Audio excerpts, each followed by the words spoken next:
Assalamu alaikum. Good morning, dear students. How are you all? I hope you all are doing good. Let me introduce myself. I'm your English teacher, Miss Aksa. So, students, today we are going to read the chapter number 5. In the last video, we have studied the half chapter. So, we are continue this chapter. So, are you ready, students? Okay, now open your textbook and check out the page number 110. Okay, students, have you all opened your textbook? Okay, now let's read with me. Malaria is recognized through high fever. The temperature may reach as high as 40 centigrade. Fever is often accompanied by chills and may also include sweating. Patients may also suffer from constipation, kidney dysfunction and disorientation. Malaria को तेज़ बुखार से पहचाना जाता है। दर्जा हरारत से ज़्यादा 40 डिग्री सेंटीग्रेड तक पहुंच सकता है। बुखार के साथ अक्सर सख्त सर्दी लगती है, पसीना भी आ सकता है। मरीज़ को कब्ज़, गुर्दे का सही काम ना करना और बिगाड़ भी हो सकता है। Okay, now let's read dengue causes, यानी कि डेंगू होने का क्या सबब है। They are 4 types of dengue viruses, all of which are spread by mosquito.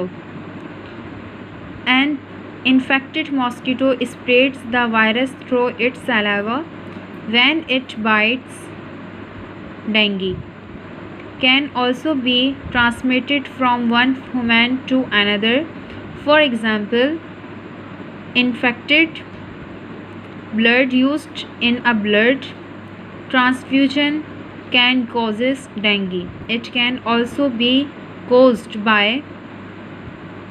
organ donation and can even be transmitted from the mother to the child. Dengue के virus की 4 अक़साम होती हैं। इनमें से चारों मच्छरों से फैलती हैं।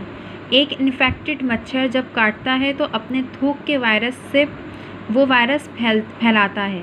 डेंगू एक इंसान से दूसरे में मुंतकिल भी हो सकता है। मिसाल के तौर पर, अगर किसी ने किसी को खून दिया और खून की मुंतकिल किया, यानी कि ट्रांसफ़र किया, तो वो अगर इन्फेक्टेड खून होगा और उसको इस्तेमाल करेंगे तो डेंगू का सबब बन सकता है।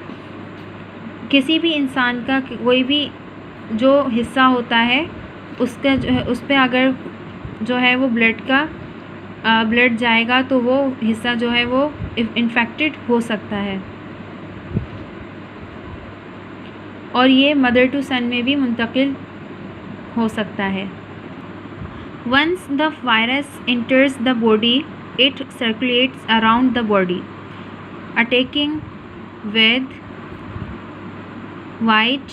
attacking white blood cells and other antibodies, thus affecting the immune system. The virus further replicates within the cell until the cell bursts and dies.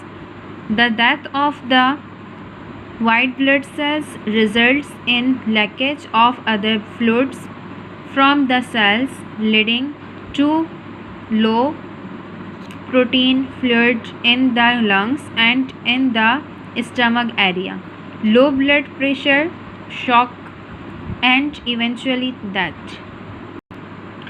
एक वायरस जब जिस्म में दाखिल हो जाए तो वो जिस्म में गर्दिश करता है। खून के सफ़ेद जो सेल्स होते हैं, यानी कि वाइट सेल्स जो होते हैं, वो दूसरे जो एंटीबॉडीज़ पर हमला करता है। इस तरह पूरा जो निज़ाम होता है वो मुतासिर हो जाता है।